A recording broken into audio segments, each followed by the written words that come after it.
भोलाराम का जीव।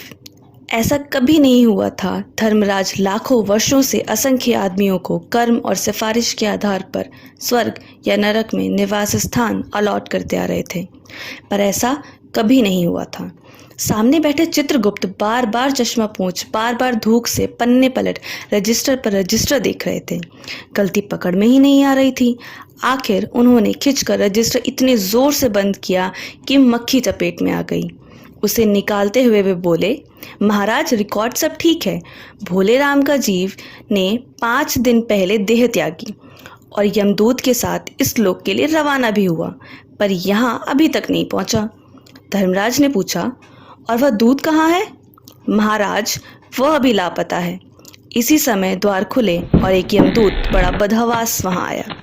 उसका मौलिक कुरूप चेहरा परिश्रम, परेशानी और भय के कारण और भी विकृत हो गया था।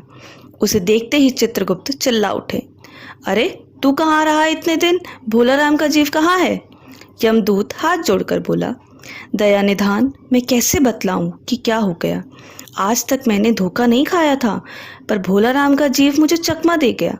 5 दिन पहले जब जीव ने भोलाराम की देह को त्यागा, तब मैंने उसे पकड़ा और इस लोक की यात्रा आरंभ की। नगर के बाहर ज्यों ही मैं उसे लेकर एक तीव्र वायु तरंग पर सवार हुआ, त्यों ही वह मेरी चंगुल से छूटकर न जाने कहाँ गायब हो गया। इन 5 दिनों में मैंने सारा ब्रह्मांड छान डाला, पर उसका कहीं पता नहीं चला। धर्मराज क्रोध से बोले, मूर्ख, जीवों को लाते लाते बूढ़ा हो गया, फिर भी एक मामूली बूढ़े आदमी के जीव ने तुझे चकमा दे दिया। दूत ने सिर झुकाकर कहा, महाराज, मेरी सावधानी में बिल्कुल कसर नहीं। मेरे इन अभ्यस्त हाथों से अच्छे अच्छे वकील भी नहीं छूट सके, पर इस बार तो कोई इंद्रजाल ही हो गया। चित्रगुप्त ने कहा, महाराज, आजकल पृथ्वी पर इस प्रकार का व्यापार बहुत चला है। लोग दोस्तों को कुछ चीज भेजते हैं और उसे वे रास्ते में ही रेलवे वाले उड़ा लेते हैं। हौजरी के पार्सलों को मोजे रेलवे अफसर पहनते हैं। मालगाड़ी के डब्बे रास्ते में कट जाते हैं। एक बात और हो रही है, राजनीतिक दलों के नेता विरोधी नेता को उड़ाकर बंद कर देते हैं। कहीं भोलाराम के जीव को भी तो किसी विरोधी ने मरने के बाद खराबी करने के लिए नहीं उड़ा दिया? महाराज ने व्यंग्य से चित्रगुप्त की ओर देखते हुए कहा, तुम्हारी भी रिटायर होने की उम्र आ गई। भला भोलाराम जैसे नगण्य दीन आदमी से किसी को क्या लेना देना? इसी समय कहीं से घूमते घामते नारद मुनि वहां आ गए। धर्मराज को गुमसुम बैठे देख बोले, क्यों महाराज, कैसे चिंतित बैठे हैं? क्यों नरक में निवास स्थान की समस्या भी हल नहीं हुई? धर्मराज ने कहा, वह समस्या तो कभी की हल हो गई। नरक में पिछले सालों में बड़े गुणी कारीगर आए हैं। कई इमारतों के ठेकेदार हैं जिन्होंने पूरे पैसे लेकर रद्दी इमारतें बनाई। बड़े बड़े इंजीनियर भी खा गए हैं जिन्होंने ठेकेदारों से मिलकर 5 वर्षीय योजनाओं का पैसा खाया। ओवरसियर हैं जिन्होंने उन मजदूरों की हाजिरी भरकर पैसा हड़पा जो कभी काम पर गए ही नहीं।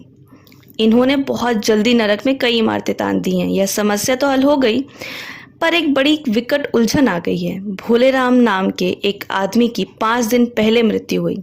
उसके जीव को यह दूत यहाँ ला रहा था कि जीव इसे रास्ते में चकमा देकर भाग गया।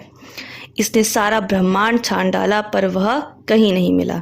अगर ऐसा होने लगा तो पाप पुण्य का भेद ही मिट जाएगा।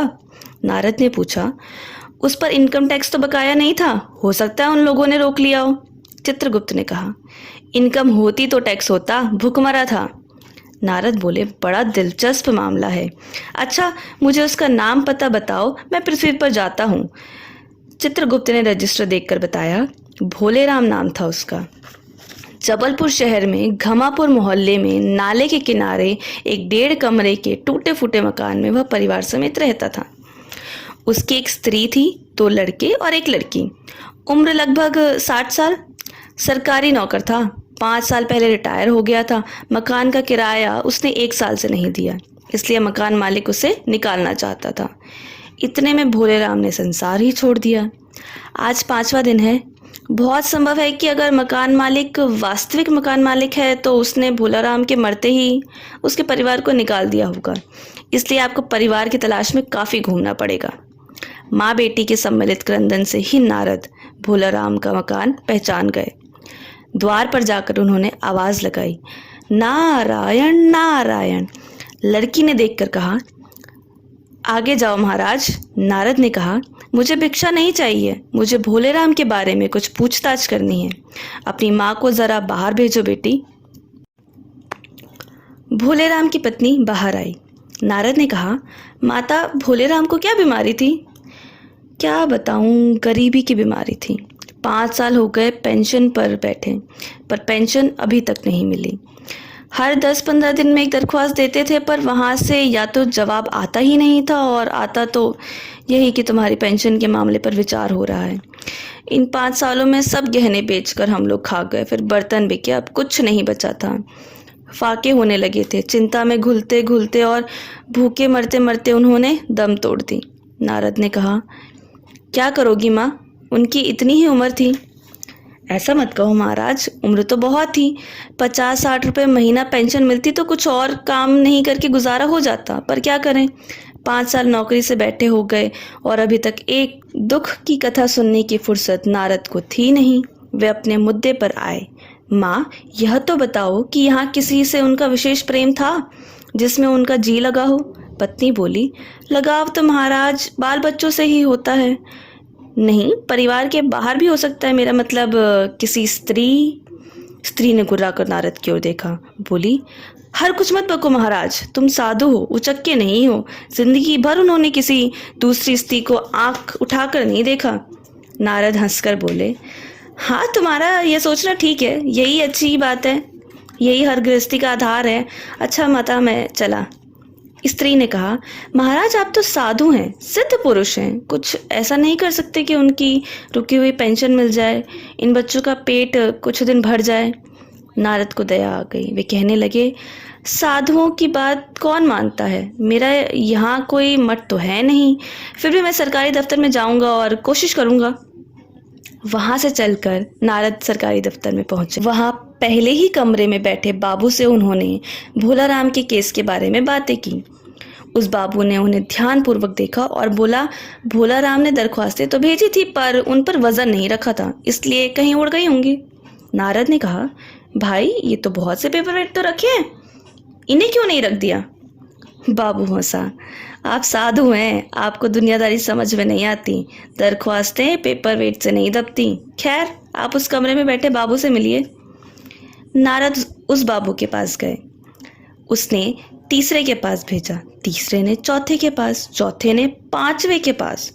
जब नारद 25-30 बाबुओं और अफसरों के पास घूम आए, तब एक चपरासी ने कहा, महाराज आप क्यों इस झंझट में पड़ गए? आप अगर साल भर भी यहाँ चक्कर लगाते रहे तो भी काम नहीं होगा। आप तो सीधे बड़े साहब से मिलिए, उन्हें खुश कर लिया तो अभी काम हो जाएगा। नारद बड़े साहब के कमरे में पहुंचे। बाहर चपरासी ऊँघ रहा था, इसलिए उन्हें किसी ने छेड़ा नहीं। बिना किसी विजिटिंग कार्ड के आया देख साहब बड़े नाराज हुए। बोले, इसे कोई मंदिर वंदिर समझ लिया है क्या? दड़दड़ाते चले आए, चिट क्यों नहीं भेजी? नारद ने कहा, कैसे भेजता, चपरासी सो रहा है। क्या काम है? साहब ने रौब से पूछा। नारद ने भोला राम का पेंशन केस बतलाया। साहब बोले, आप हैं वैरागी, दफ्तरों के रीति रिवाज नहीं जानते। असल में भोला राम ने गलती की। भाई यह भी एक मंदिर है, यहाँ भी दान पुण्य करना पड़ता है। आप भोले राम के आत्मीय मालूम होते हैं। भोले राम की दरख्वास्तें उड़ रही हैं, उन पर वजन रखिए। नारद ने सोचा कि फिर यहाँ वजन की समस्या खड़ी हो गई। साहब बोले, भाई सरकारी पैसे का मामला है, पेंशन का केस 20 दफ्तरों में जाता है, देर लग ही जाती है। 20 बार एक ही बात को 20 जगह लिखना पड़ता है, तब पक्की होती है। जितनी पेंशन मिलती है उतनी ही स्टेशनरी लग जाती है। यहाँ जल्दी भी हो सकती है, मगर। साहब रुके। नारद ने कहा, मगर क्या? साहब ने कुटिल मुस्कान के साथ कहा, मगर वजन चाहिए। आप समझे नहीं, जैसे आपकी यह सुंदर वीणा है, इसका भी वजन भोले राम की दरख्वास्त पर रखा जा सकता है। मेरी लड़की गाना बजाना सीखती है, यह मैं उसे दे दूंगा। साधु संतों की वीणा से तो और अच्छे स्वर निकलते हैं। नारद अपनी वीणा छीनते देख जरा घबराए। फिर संभलकर उन्होंने वीणा टेबल पर रखकर कहा, ये लीजिए, अब जरा जल्दी उसकी पेंशन का ऑर्डर निकाल दीजिए। साहब ने प्रसन्नता से उन्हें कुर्सी दी, वीणा को एक कोने में रखा और घंटी बजाई। चपरासी हाजिर हुआ। साहब ने हुक्म दिया, बड़े बाबू से भोलाराम के केस की फाइल लाओ। थोड़ी देर बाद चपरासी भोलाराम की 100-150 दरख्वास्तों से भरी फाइल लेकर आया। उनमें पेंशन के कागजात भी थे। साहब ने फाइल पर का नाम देखा और अनिश्चित करने के लिए पूछा, क्या नाम बताया साधु जी आपने? नारद समझे कि साहब कुछ ऊंचा सुनते हैं, इसलिए जोर से बोले, भोलाराम। साहब फाइल में से आवाज आई, कौन पुकार रहा है मुझे? पोस्टमैन है क्या? पेंशन का ऑर्डर आ गया? नारद चौंके, पर दूसरे ही क्षण संवाद समझ गए। बोले, भोलेराम, तुम क्या भोलेराम के जीव हो? हाँ, आवाज आई। नारद ने कहा, मैं नारद हूं, मैं तुम्हें लेने आया हूं, चलो स्वर्ग में तुम्हारा इंतजार हो रहा है। आवाज आई, मुझे नहीं जाना, मैं तो पेंशन की दरख्वास्तों में ही अटका हूं, यही मेरा मन लगा है, मैं अपनी दरख्वास्तें छोड़कर कहीं नहीं जा सकता।